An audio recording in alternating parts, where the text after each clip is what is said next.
TERRORVISION, 1986. One of the greatest 80s sci-fi horror comedies you never saw.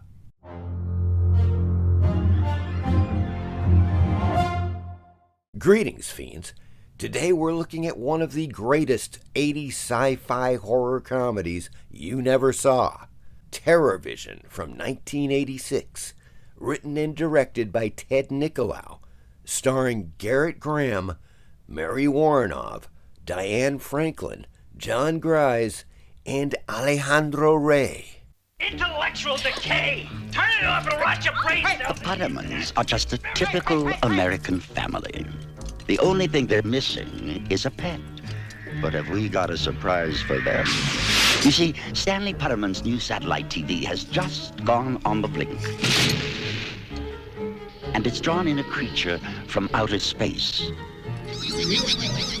Like all new pets, this one's causing a little trouble around the house. And he's eating the Pottermans out of house and home. In fact, it seems like this creature will eat anything. Well, just about anything. You looked right at my studs and cooled out. This dude's into metal! Now, it's up to the kids to break the creature of its bad habits. I said shut up! But he's not responding well to discipline.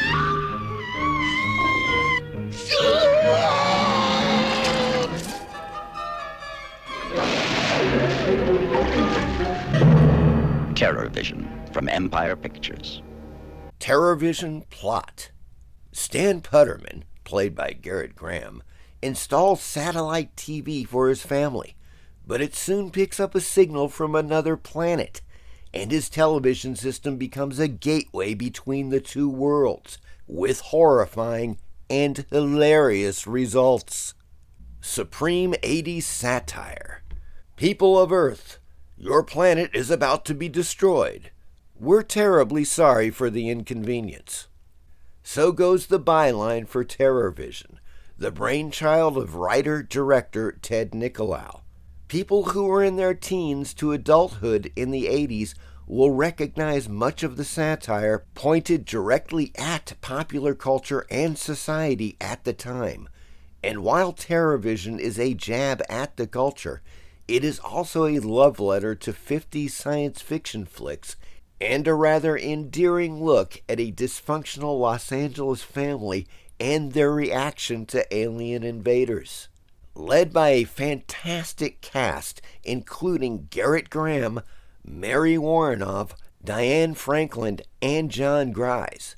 TERRORVISION is an iconic 1980s horror comedy that should have done way better than it did. Incredibly, the film was pulled from theaters after only 4 days, and it was seen by most of us at the time on VHS afterward.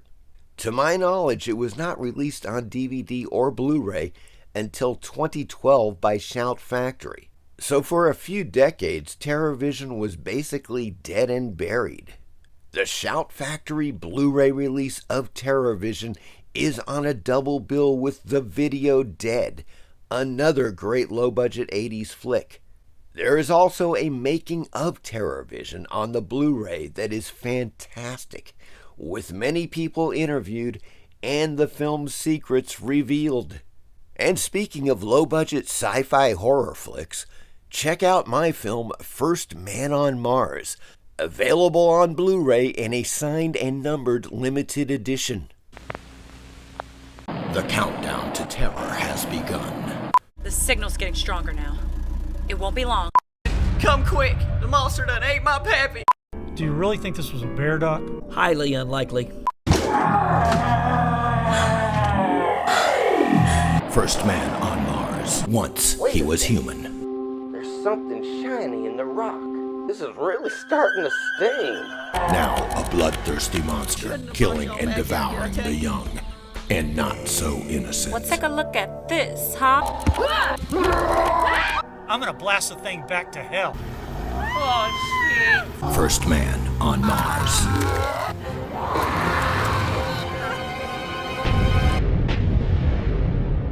You mean there's aliens out here? Shit, I don't want to get ducted in anal. This film is not rated. TERRORVISION special effects. Fantastic special effects went into TERRORVISION, helmed by John Carl Buechler, creator of the TV monster and special effects makeup designer and supervisor of the film, as well as Brent Armstrong and Cleve Hall, both creature fabricators and operators, among many others. TERRORVISION trivia. As with other movies in the Charles Band Empire Pictures universe, the poster for TERRORVISION was designed before the script was written. Band asked Ted Nicolaou to write and direct a film based upon the initial poster image. Director Nicolaou and production designer Giovanni Natolucci scouted swingers' pads in Los Angeles in order to get ideas for the Putterman household. Keep in mind that the film was actually shot in Rome, Italy. The brief MTV clip shown is of a Wasp song called Tormentor, lifted from The Dungeon Master, and the character O.D. Riley, played by John Grise, wears a Wasp t-shirt. Lux Interior from the Cramps and Frank Zappa were both considered to compose the score for TERRORVISION. Unfortunately, in both cases, time was the major constraint because of their schedules, and they could not score the film. Richard Band ended up scoring TERRORVISION. However, there is some cool music by the Fibonaccis, a band I used to go and see at bars and clubs in the 80s. It is also interesting to note that the British rock band TERRORVISION took their name from the film.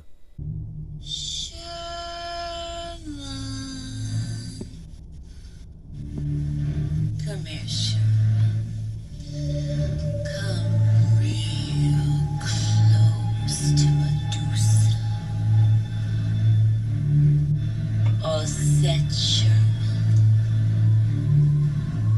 This one's for you, babe.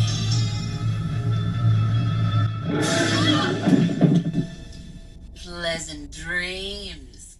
In the prologue, a model of the USS Enterprise can be seen upside down, missing its engines, painted to look like a building on the planet Pluton.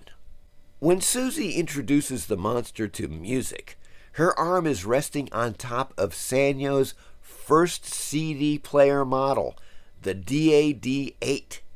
It was made between 1983 and 1984 and is sought out by collectors for its rarity and quality sound. The initial appearance of Burt Remsen's grandpa character is based upon General Hershey Bar, the well-known 1960s Los Angeles anti-war street performer. Ted Nicolaou originally wanted to cast Mary Woronov as Medusa, and Harry Shearer was considered to play Stan, while Belinda Carlisle was initially in the running to portray Susie. Diane Franklin was 24 years old when she played the teenager Susie. One of the few times I've seen an older actor play a younger part successfully. Gerrit Graham and Mary Woronov would reunite in 1994 for the film Shake, Rattle, and Roll, with a then unknown Renee Zellweger also in the cast. I hope you enjoyed this look at TERRORVISION. As always, please like and subscribe. Thank you.